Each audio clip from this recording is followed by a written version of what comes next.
रमज़ान के पूरे 30 रोज़ों के बाद आखिरकार ईद का दिन आ ही गया।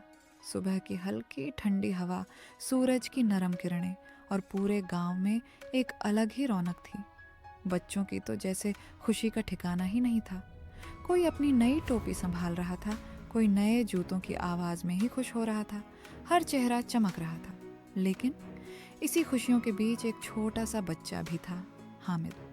न नए कपड़े, न जूते, और जेब में बस 3 पैसे। फिर भी उसके चेहरे पर एक अजीब सी चमक थी। उसे पूरा यकीन था, अब्बा ज़रूर आएंगे बहुत सारे पैसे लेकर, और अम्मी, वो तो अल्लाह मियाँ के घर गई हैं, मेरे लिए ढेर सारे तोहफे लाएंगी। गांव के सारे बच्चे ईदगाह की ओर निकल पड़े। हामिद भी उनके साथ हो लिया। रास्ते भर बच्चे बातें करते रहे।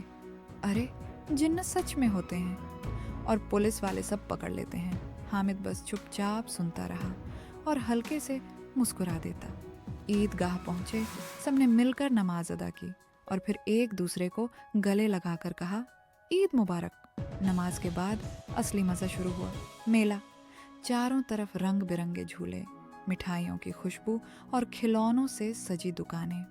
मोहसिन ने सिपाही लिया, महमूद ने वकील, नूरे ने डॉक्टर और सम्मी ने धोबिन।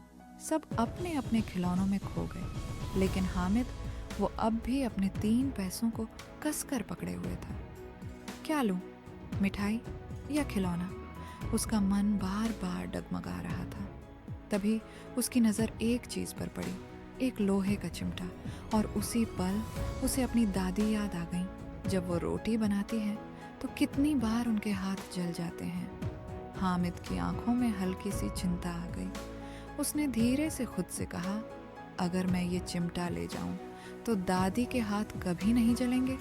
बस, फिर क्या था। उसने बिना एक पल गंवाए अपने 3 पैसे देकर वो चिमटा खरीद लिया। जब वो अपने दोस्तों के पास पहुंचा तो सब हंस पड़े।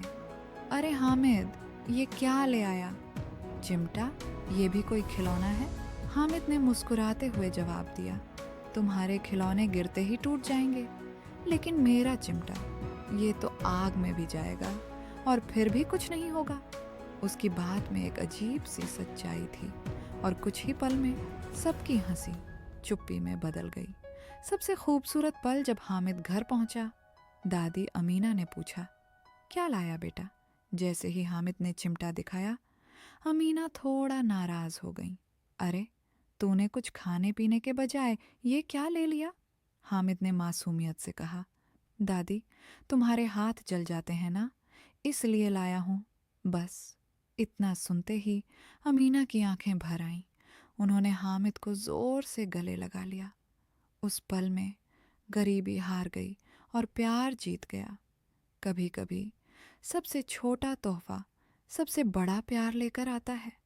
और हामिद ने हमें सिखाया कि सच्ची खुशी खुद के लिए नहीं, किसी अपने के लिए जीने में होती है।